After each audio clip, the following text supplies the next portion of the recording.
മരത്തിനു മുകളിൽ ഒറ്റപ്പെട്ടുപോയ പൂച്ചക്കുഞ്ഞിന് കാരുണ്യസ്പർശവുമായി മലയാളികൾ. Dubai അൽകിസൈസിലെ Leo studio ജീവനക്കാരാണ് തിരക്കേറിയ റോഡിനു സമീപത്തെ മരത്തിൽ നിന്നും പൂച്ചക്കുഞ്ഞിനെ രക്ഷിച്ചത്. എന്റെ ഇഷ്ടങ്ങൾ എന്റെ ഫാമിലിക്ക് അറിയാം. Family wedding centre. ദുബായ് അൽകിസൈസിലെ സ്റ്റുഡിയോ ജീവനക്കാർ ജോലി കഴിഞ്ഞ് മടങ്ങുമ്പോൾ പോൺ പാർക്കിനടുത്തുള്ള ബ്രിഡ്ജിന് മുകളിൽ നിന്നും ഒരു പൂച്ചക്കുട്ടിയുടെ കരച്ചിൽ അവരുടെ ശ്രദ്ധയിൽപ്പെട്ടു. സമീപത്തെ മരത്തിന്റെ മുകളിൽ ഒരു പൂച്ചക്കുട്ടി കുടുങ്ങിക്കിടക്കുന്നത് ഇവർ കണ്ടു. മരത്തിന്റെ മുകളിൽ നിന്ന് പൂച്ചക്കുട്ടി താഴെ വീണാൽ അതിന്റെ ജീവൻ നഷ്ടമാകുമെന്ന് മനസ്സിലാക്കിയ ജീവനക്കാർ ഷാൾ വിരിച്ച് പൂച്ചക്കുട്ടിയെ താഴെ ഇറക്കാൻ ശ്രമിച്ചെങ്കിലും തിരക്കേറിയ റോഡായതിനാൽ കഴിഞ്ഞില്ല. തുടർന്ന് ജീവനക്കാരിൽ ഒരാൾ മരത്തിൽ കയറി അതിനെ രക്ഷപ്പെടുത്തി.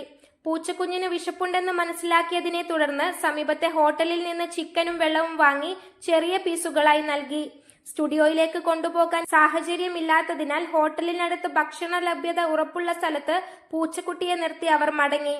ദുബായിലെ അൽകിസൈസിലെ ലിയോ സ്റ്റുഡിയോയിലെ ജീവനക്കാരായ വടകര സ്വദേശി വൈഷ്ണവും ഇരിട്ടി സ്വദേശിനി സുനിതയുമാണ് പൂച്ചക്കുഞ്ഞിന് രക്ഷകരായത്. News bureau, media Vadakara. അല്ല, ഇന്ന് നല്ല സന്തോഷത്തിലാണല്ലോ. അതെ, സന്തോഷത്തിലാണ്. കാരണം ഞാനിപ്പോ പാചകം ചെയ്യുന്നതേ മയൂരം വെളിച്ചെണ്ണ ഉപയോഗിച്ചാണ്. പുതിയ മയൂരം കോക്കനട്ട് ഓയിൽ, കലർപ്പില്ലാത്ത ശുദ്ധമായ വെളിച്ചെണ്ണ. കർഷകരിൽ നിന്ന് നേരിട്ട് ശേഖരിക്കുന്ന നാളികേരം സൾഫറും പുകയും ഏൽക്കാതെ ഉണക്കിയെടുത്ത കൊപ്രയിൽ നിന്നും സംസ്കരിച്ചെടുക്കുന്ന 100% ശുദ്ധമായ വെളിച്ചെണ്ണ. ഇത്രയും നല്ല വെളിച്ചെണ്ണ ഇപ്പോൾ നിങ്ങൾക്ക് വിപണിയിൽ ലഭിക്കുകയില്ല.